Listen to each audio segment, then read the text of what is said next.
Oke, kita masih dengan pelajaran produk kreatif dan kewirausahaan ya, di mana kita masih berada di bab 4 yaitu tentang pemasaran produk ya.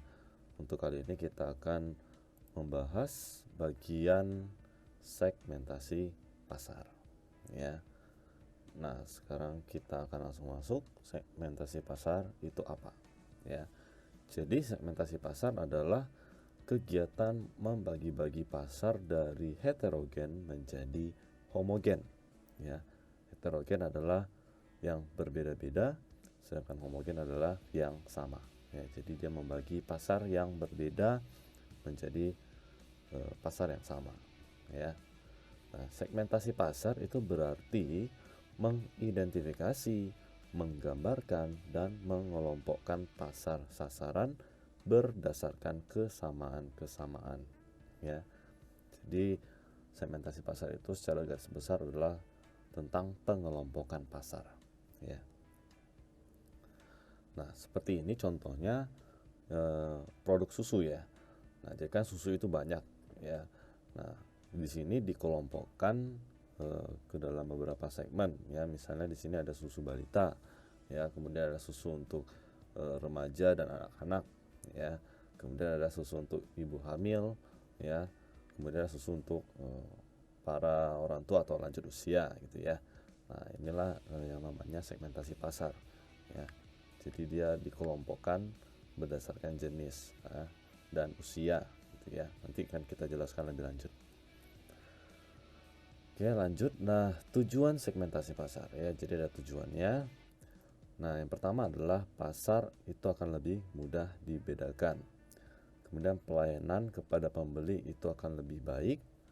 Ya, kemudian strategi pemasaran itu akan lebih terarah nantinya. Ya. Nah, kemudian akan membantu dalam menganalisis pasar ya, atau memisahkan pasar. Kemudian ada menemukan peluang, menguasai segmen pasar hingga menentukan strategi ya. Ini akan kita bahas lagi secara detailnya satu persatu ya. Nah, kita mulai dulu dari pasar yang lebih mudah dibedakan. Jadi maksudnya di sini adalah setiap produk yang dihasilkan itu adalah untuk memenuhi kebutuhan dan keinginan si konsumen ya. Jadi akan lebih dimudahkan bagi konsumen ya. Kemudian pelayanan kepada pembeli akan menjadi lebih baik ya.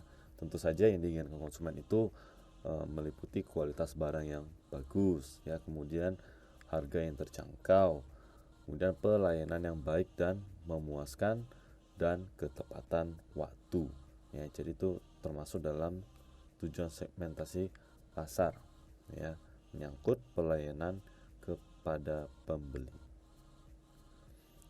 Nah, berikutnya strategi pemasaran itu akan lebih terarah ya.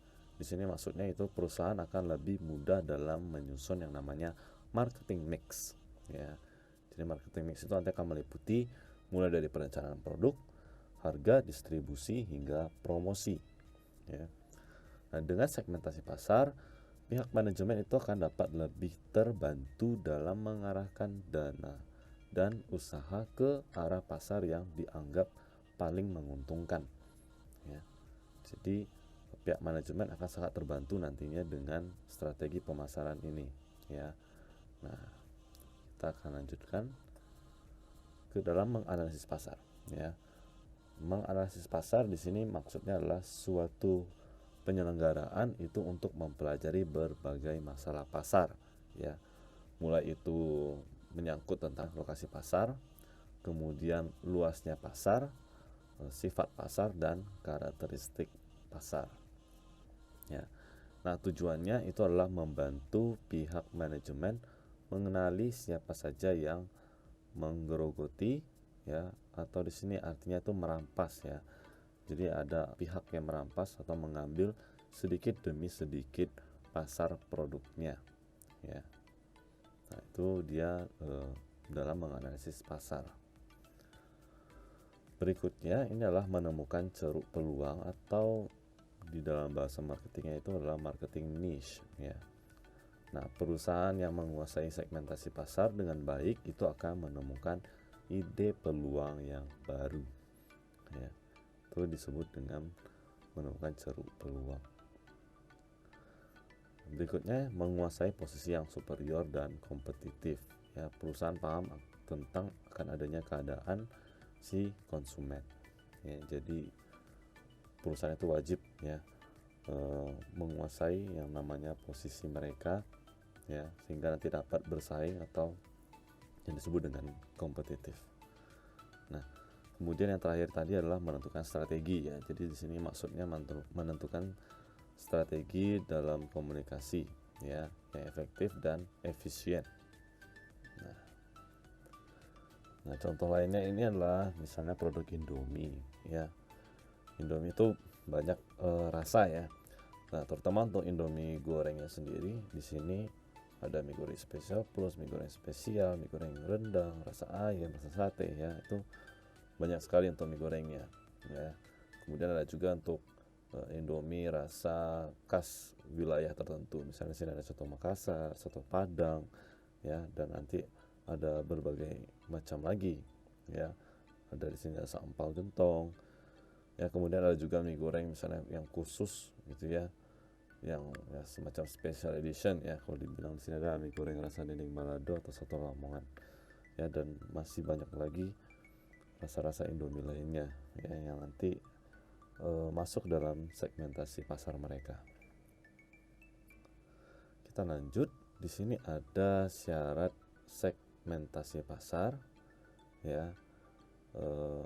Dimulai dari yang pertama itu adalah measurable ya, jadi harus dapat diukur ya, kemudian harus dapat dilaksanakan atau actionable, kemudian harus dapat dicapai atau accessibility, dan harus cukup luas atau substantiality ya. Nah, untuk syarat segmentasi pasar ini akan kita lanjutkan materinya di pertemuan berikutnya. Oke, jadi sekian dan terima kasih.